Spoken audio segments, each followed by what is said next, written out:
¿cuál es el panorama económico para el primer semestre del año? Básicamente la economía venezolana está en una situación de emergencia, está en emergencia sin lugar a dudas, podría pasar a cuidados intensivos si no se toman las medidas inmediatamente, y esas medidas tendrían que ser el levantamiento del control de cambio y precios. Sin embargo, dado que el gobierno responde no a 30 millones de personas, sino a los intereses de factores de poder político que le tienen de manos atadas, uno debería esperar para estas próximas medidas un ajuste de la tasa de cambio incompleta, es decir, un ajuste incompleto que signifique no levantar los controles. Los controles no van a ser levantados, sino que van a estallar desde el punto de vista político, esos controles de cambio, bien sea por un proceso de reforma dentro del chavismo o cualquier otro ajuste de la variable política. Se va a tener que imponer la realidad económica de unos inventarios que están tendiendo con acelerada velocidad a cero, y los inventarios por definición no pueden bajar por debajo de cero. Estamos viendo cómo a nivel de mayoristas, inclusive no solamente a nivel de detallistas, se encuentra muchos almacenes vacíos. Eso es una situación sumamente grave, porque la única forma de reponer inventarios, la única forma de recapitalizar a esas empresas es a través de un proceso de inflación enorme, de cambios en precios relativos que permitan destruir la demanda agregada, el consumo, de forma tal de acercarlo, de aproximarlo a la escasísima oferta de mercancías que hay hoy por hoy en el país. Por eso es que yo digo que vamos por una suerte de río turbulento a toda velocidad. A 100 metros está la más alta de todas las caídas, el Salto Ángel, digamos, pero solamente que el río es con curvas. Entonces la gente no percibe la situación.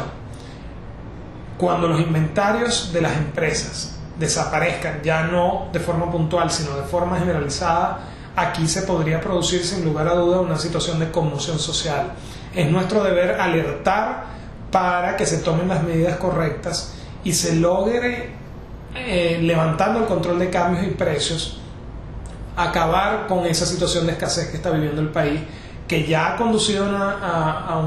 un contexto de pánico, de incertidumbre, de desconcierto en las personas que día a día hacen colas tras mercancías que las más de las veces ya no se están consiguiendo. ¿El precio del petróleo puede recuperarse?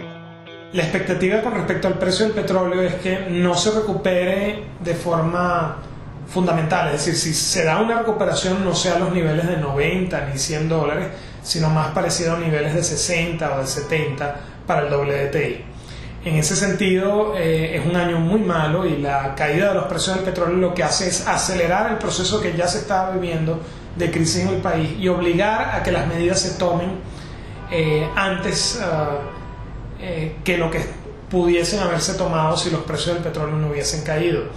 En todo caso, repito, el control de cambios no va a ser levantado por el actual gobierno. Probablemente termine políticamente estallando ese control de cambio y precios, y por supuesto no va a ser posible contener ese estallido ni siquiera con préstamos como los préstamos de China, que por cierto se sabe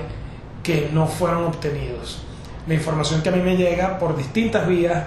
es que